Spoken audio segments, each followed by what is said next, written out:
7 रङ एउटै आकृति, हरेक दिन फरक प्रस्तुति। कार्यक्रम इन्द्रेणी।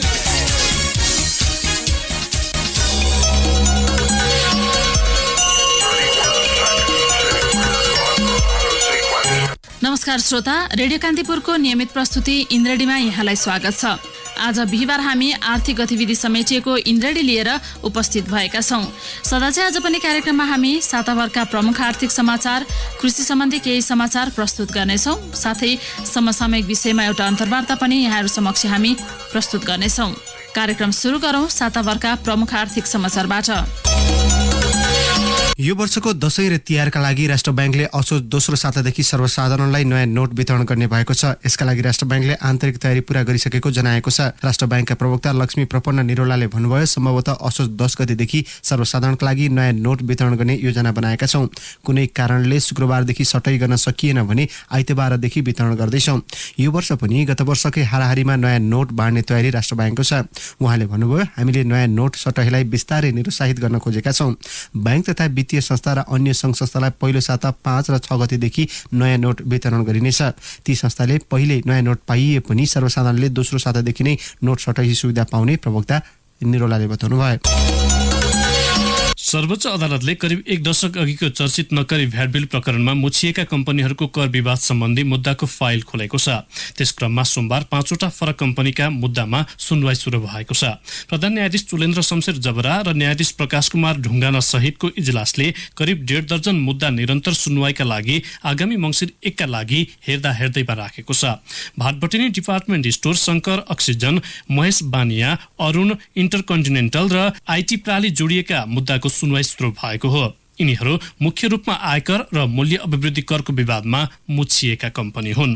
गत वर्ष तत्कालीन कायम मुकायम प्रधान न्यायाधीश दीपक राज जोशी र उनीपछिका प्रधान न्यायाधीश ओम प्रकाश मिश्रले नक्कली भ्याट बिलका मुद्दालाई हतारमा टुङ्ग्याउन खोजेका थिए। त्यति बेला महान्यायाधिवक्ता कार्यालयको औपचारिक छलफलले बारम्बार मुद्दा स्थगित गर्न निवेदन दिएपछि तत्कालीन नेतृत्वको रणनीति सफल भएको थिएन। नक्कली भ्याट बिल प्रकरणमा यी मुद्दा सर्वोच्च अदालत प्रवेश गरेको सुरुवाती फाइल भएका कारण यिनीहरूबाट तय हुने न्यायिक दृष्टिकोण भ्याट बिलका अन्य मुद्दाहरूका लागि मार्गदर्शक हुनेछन्।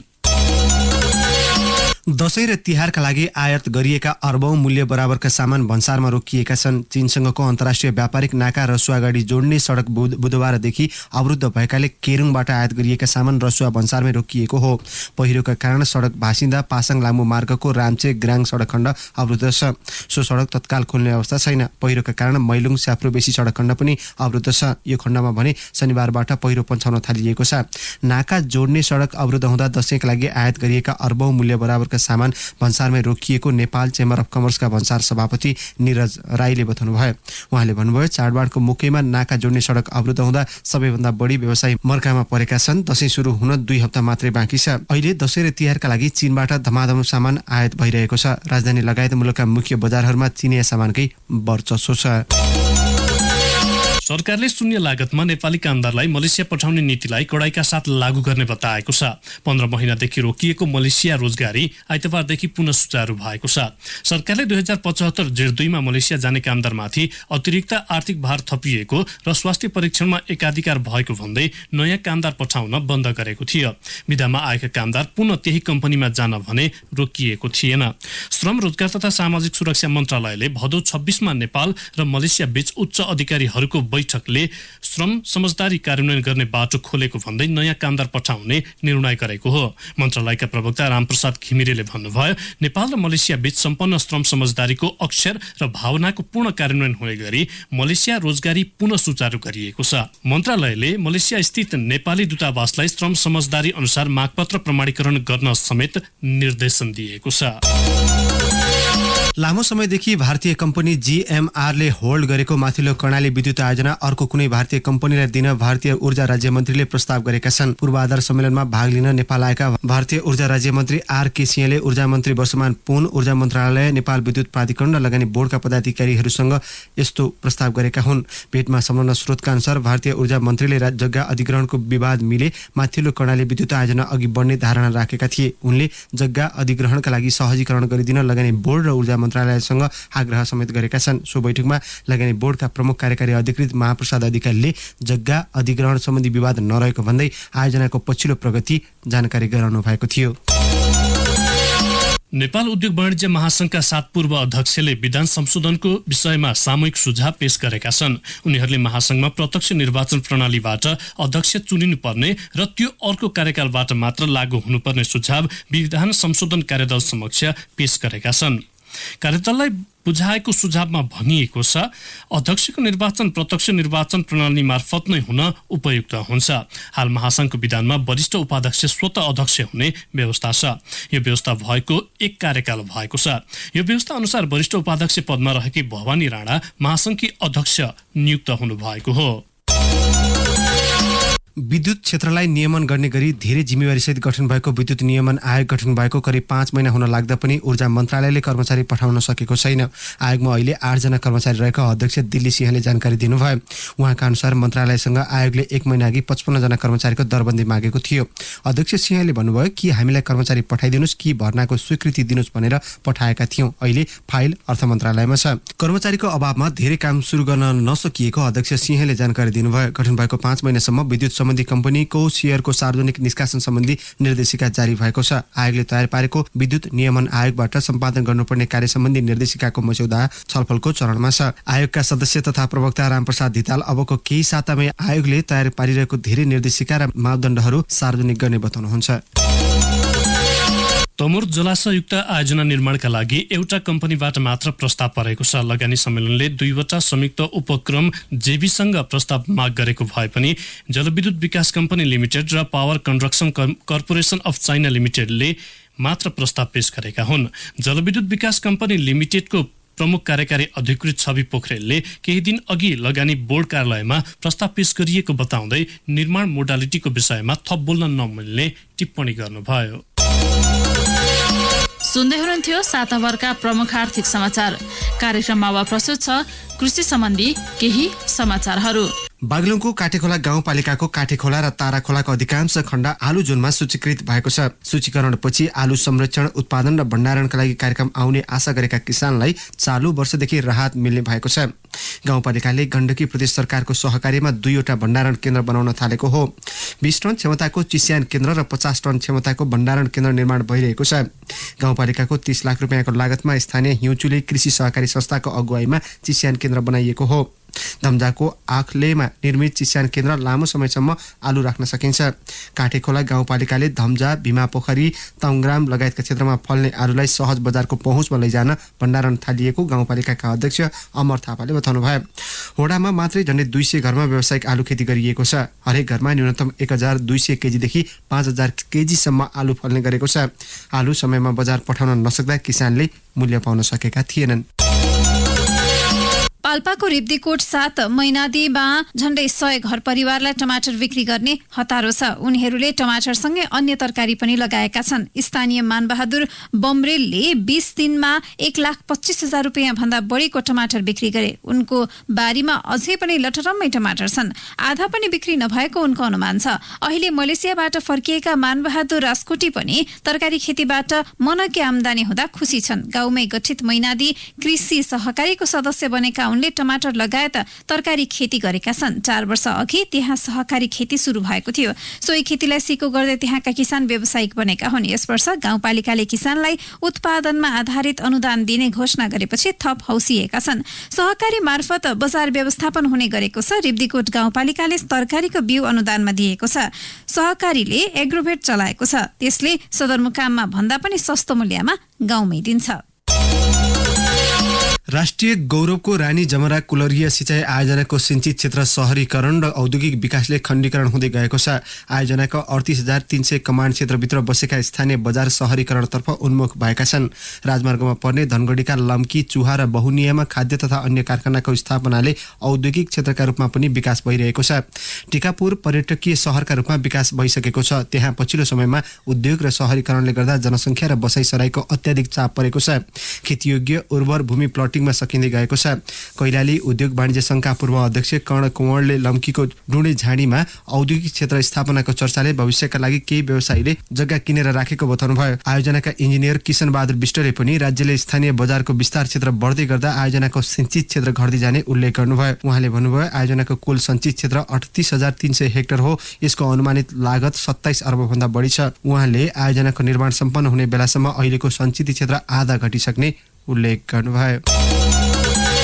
बर्खे धानमा युरिया हाल्न नपाउँदा मोरङका कृषक पिरोलिएका छन्। 1.5 बिघामा धान खेती गरेका मोरङकाने पोखरी गाउँपालिकाका टिकाराम आचार्यले चाहिएको बेला मल पाउन नसकेको गुनासो गरे। कटहरे गाउँपालिकाका अगुवा कृषक तथा नयाँ बजार कृषि सहकारीका अध्यक्ष कुपिन्द्र शाह पनि मल नपाएर हैरान छन्। मौसमी र बेमौसमी तरकारी धान गहुँ जस्ता अन्न बाली गरी 5 बिघा भन्दा बढी क्षेत्रफलमा खेती गर्दै आएका उनी समयमा मल नपाउने समस्याले हैरान बनिसकेको गुनासो गर्छन्। व्यापारीले समयमा पर्याप्त मल नदिएको भन्दै कुपिन्द्र जस्ता केही किसान मिलेर सञ्चालन गरेको नयाँ बजार कृषि सहकारीले कटहरी नयाँ बजारमा मल बिक्री केन्द्र समेत सञ्चालन गरेको छ। मल अभावका कारण अझै समस्यामा परेका कुपिन्द्र सहकारीमा मल खोज्न आउने र मलका लागि आउने फोनका कारण हैरान भइसकेका छन्। कृषि सामग्री कम्पनीले करिब 1 महिनापछि गत शुक्रबार 70 बोरा मल सो सहकारीलाई उपलब्ध गराएको थियो। तर मल सहकारीको गोदाममा झार्न नपाउँदै गाडीबाटै बिक्री भएको उनले बताए। सरकारले 13वटा बालीको थप 44 जातका बिउ सूचीकरण गरेको छ। राष्ट्रिय बिउ बिजन समितिको 52औं बैठकले बिउ सूचीकरण गर्ने निर्णय गरेको हो। बिउ बिजन गुणस्तर नियन्त्रण केन्द्रका सूचना अधिकारी रमेश उमा घाइका अनुसार नयाँ जातको बिउ सूची राजपत्रमा प्रकाशित भइसकेको छ। सबैभन्दा बढी धानको 16 जात सूचीकरण भएको छ। 16वटै धानको जात आयातित हुन्। ती जातहरूलाई समुद्री सतहबाट 700 मिटरसम्मको तराई, भित्री मधेस र भित्री फाँडका लागि सिफारिस गरिएको छ। बन्दाको नयाँ 4 जातिको सिफारिस गरिएको छ। गोलभेडाको 4 नयाँ जात सिफारिस गरिएको छ। गोलभेडा तराई जिल्लाका लागि सिफारिस गरिएको केन्द्रले जनाएको छ। आलु, केरा र काउली 3 नयाँ जातको बिउ सूचीकरण गरिएको छ। उमा गाईका अनुसार आलु तराई र पहाडका लागि हो, काउली पहाड र तराईका लागि हो, केरा भने भित्री मधेसका लागि सूचीकरण गरिएको उहाँको भनाइ छ। मनाङको माथिल्लो क्षेत्रमा स्याउ टिप्ने सुरसारै छैन। तल्लो क्षेत्रका केही ठाउँमा भने टिपेर बजार पठाउन थालिएको छ। सदरमुकाम चामे वरपर टिप्ने तयारी गरिएको छ। मुस्ताङमा भने समय नपुग्दै टिपेर बजार पठाइसकिएको छ। समुद्री सतहको करिब 2000 मिटरको धारापानीदेखि करिब 3600 मिटर उचाइको खाङसारसम्म स्याउ खेती हुन्छ। मनाङ, डिस्याङ, नार्पा भूमि, चामे र नासो गरी 4 गाउँपालिका मध्ये नार्पा भूमि बाहेक सबैमा स्याउ खेती हुँदै आएको छ। नार्पा भूमिमा परीक्षणका तयारीका लागि नासो 9 मा अपिल लामाका अनुसार तल्लो क्षेत्रमा स्याउ टिप्ने चटारो छ। मनाङ, डिस्याङ 4 हुम्डेका पाल्देन गुरुङका अनुसार स्याउ टिप्ने समय अझै भएको छैन। असोजको दोस्रो सातादेखि अन्तिम सातातिर स्याउ टिप्ने उनले बताए। साताभरका प्रमुख आर्थिक समाचार तथा कृषि सम्बन्धी केही समाचारपछि कार्यक्रममा अब भने पालो भएको छ ब्रेकको। ब्रेकपछि हामी ठूला कम्पनीहरूले गर्दै आएको अर्बौं रुपियाँ बराबरको राजस्व छली लगायत सम्बन्धमा कार्यवाहक पूर्व महालेखा नियन्त्रक सुकदेव खत्रीसँग गरिएको कुराकानी लिएर उपस्थित हुनेछौँ। ब्रेकपछि यहाँलाई पुनः स्वागत छ। यहाँहरू सुन्दै हुनुहुन्छ कार्यक्रम इन्द्रेडी अन्तर्गत आज बिहिबार हामी आर्थिक गतिविधि प्रस्तुत गर्दैछौँ। ब्रेक अगाडिको कार्यक्रमको पहिलो खण्डमा यहाँहरूले साताभरका प्रमुख आर्थिक समाचार तथा कृषि सम्बन्धी केही समाचार सुनिहाल्नुभयो। कार्यक्रममा अब भने प्रस्तुत छ एउटा अन्तर्वार्ता। विभिन्न कानुनी क्षेत्रमा टेकेर ठूला कम्पनीले अर्बौं रुपैयाँ राजस्व छल्दा मुलुकको अर्थतन्त्रलाई नै नराम्ररी प्रभावित पारिरहेको छ। एनसेलको पुँजीगत लाभ कर, व्हाइट बडी भ्रष्टाचार काण्ड, उच्च स्तरीय कर फर्स्यौट आएको आर्थिक अनियमितता यसका उदाहरणहरू हुन्। ठूला आर्थिक अनियमितताका घटनामा राज्यलाई 1 खर्ब 25 अर्ब रुपियाँ भन्दा बढी नोक्सानी भएको सरकारवालाले बताएका छन्। अर्थतन्त्रलाई प्रभाव पार्ने गरी राजस्व छल्ने, चुहावट गर्ने अनि राज्यमा पहुँचका आधारमा अनियमितताका ठूला घटनाले राष्ट्रिय अर्थतन्त्रमा कस्तो असर पार्ला भनी आज हामीले कार्यवाहक पूर्व महालेखा नियन्त्रक सुकदेव खत्रीलाई सोधेका छौँ। आर्थिक अनियमितताका कुराहरू विशेष गरी एउटा राजस्व क्षेत्र, एउटा सार्वजनिक निर्माण क्षेत्र, एउटा सेवा प्रवाहका क्षेत्रहरू छन्। सेवा प्रवाह चाहिँ नि जनसाधारणमा चाहिँ नि एउटा जनसरकारसँग सम्बन्धित भएको हुनाले दिनको दिन सम्पर्कमा जाने कार्यालय हुनाले व्यापक रूपमा प्रचारमा आउँछ। अब सार्वजनिक निर्माण चाहिँ नि त्यो निर्माण व्यवसायी र कार्यालय निर्माणसँग सम्बन्धित सडक, सिँचाइ, खानेपानी विकास आयोजनासँग सम्बन्धित भएको हुनाले जनतासँग सिधै सरोकार देखिँदैन, त्यो छायामै परिरहेको छ। त्यसैगरी राजस्व प्रशासन भन्ने हो भने त अझै राजस्व प्रशासन र राजस्व प्रशासनसँग सम्बन्धित कानुन अनि यसमा अडिट गर्ने यो क्षेत्रका जुन पदाधिकारीदेखि बाहिर त त्यति हिजोको दिनमा पटक्कै चर्चामा नआएको र एउटा सर्वसाधारणको पहुँचमा नपुगेको अवस्था यथार्थ हो। एनसेलमा 35 अर्ब हाराहारीमा अझै पनि राजस्व उठ्न बाँकी, वाइड बडी भ्रष्टाचारमा 4 अर्ब रुपियाँ भन्दा बढीको कुराहरू आइरहेछ। उच्च स्तरीय कर फर्च्युट आयोगमा 54 अर्ब रुपियाँ। यति ठुलो अङ्क, यो एउटा सामान्य उदाहरण मात्रै दिएको मैले। यति ठुला अङ्कहरूले यसले अर्थतन्त्रमा कस्तो प्रभाव पार्छ जुन यति धेरै चर्चामा आयो तर यसको निराकरण हुन सकेन? पुँजीगत लाभ करको सन्दर्भमा जुन देखाइएको छ, अस्ति सर्वोच्च आदालतबाट एउटा वास्तवमा त्यहाँका पदाधिकारीले लेख्नु भएको थियो, 17 अर्ब 95 करोड यसको असर हो, यति छोड्ने हो राज्यले, व्यवसायलाई हामीले विदेशी व्यवसायलाई प्रबन्धन गर्नुपर्छ भन्ने थियो। तर त्यो भन्दा यसको असर कति छ भनेर पहिला हेर्नु जरुरी छ। यसमा हेर्दाखेरि चाहिँ नि त्यतिखेर माघ 23 गतेको फैसलाले 60 अर्ब 71 करोड रुपियाँ टेली सोनेरीको नाउँमा जुन थियो त्यसलाई चाहिँ नि एनसेल एक्जिटाको नाउँमा कर निर्धारण गर्नु भनेर जुन उसले चाहिँ ठुला करदाता कार्यालयलाई दिइसकेपछि ठुला करदाता कार्यालयले यसलाई भनौँ न छिटो छरितो तवरले 62 अर्ब 63 करोड निर्धारण गर्यो। यो चाहिँ नि 62 अर्ब 63 करोड रुपियाँ चाहिँ नि के थियो भने एनसेलको 80% हिस्सा मात्रै हो। त्यसमा जुन शून्य भेराको 20% हिस्सा हेर्ने हो भने सर्वोच्च अदालतमा यतिखेर विचाराधीन अवस्थामा छ 11 अर्ब 58 करोड रुपियाँ र यो लगायत सिनर्जी मुक्तिश्री समावेश गर्ने हो भने 20 अर्ब छ। र एनसेलमै पनि एनसेलको माघ 23 गते जुन फैसला भयो सर्वोच्च अदालतबाट, त्यो दिन ठुला करदाता कार्यालयका पदाधिकारीले चाहिँ नि 75 अर्ब 38 करोड हुन्छ भन्नुभएको थियो। त्यो कुन आधारमा भन्नुभएको थियो भने आयकर ऐन 2058 को दफा 120 खमा 100% जरिवानाको व्यवस्था छ। 100% जरिवानामा 50% लगाएपछि कर कार्यालयले 62 अर्ब 63 करोड, त्यसपछि आएर 62 अर्ब 63 करोडमा 50% लगाए, त्यो पनि सर्वोच्च अदालतले चाहिँ 17 अर्ब 95 करोड जिगिदियो। अब यी सबै पुँजीगत लाभ करको प्याकेज हेर्ने हो भने अहिले करिब 1 खर्ब छ। त्यसै गरी अर्को भ्याट छली विगतमा 67 सालको चाहिँ नि 6 अर्ब जति छ र अस्ति केही समय अगाडि चाहिँ नि एउटा राजस्व अनुसन्धान विभागले यसमा 18 अर्ब 32 करोड हिसाब गरेको छ, निकालेको छ। यी सबै कर छली यसरी हिसाब गर्ने हो भने अहिले टटकारो राज्यमा एउटा ढुकुटीमा आउनुपर्ने रकम चाहिँ नि 1.25 खर्ब रुपियाँ छ। यसले अन्ततोगत राज्यको अर्थतन्त्रलाई नै प्रभावित पार्छ भन्ने मैले महसुस गरेको छु। यी सबै घटनाक्रमहरू अहिले न्यायालयमा खास गरी सर्वोच्चमा आएर जोडिएको छ। न्यायालयका कारण 75 अर्ब रुपियाँ जति राजस्व चाहिँ उठ्न सकेको छैन। यसले चाहिँ अर्थतन्त्र असर परिरहेको छ। यो सबै खेल चाहिँ आएर के सर्वोच्चतिर अथवा न्यायालयतिर आएर जोडिएको छ? अब यसको वास्तवमा यो सुरुमै एउटा संसदीय समितिहरूले सासो लिदिएको भए त्यहीँबाट निरूपण हुन्थ्यो। एउटा समितिले लाग्ने, अर्को समितिले लाग्दैन भन्दा संसदीय समिति चुक्यो।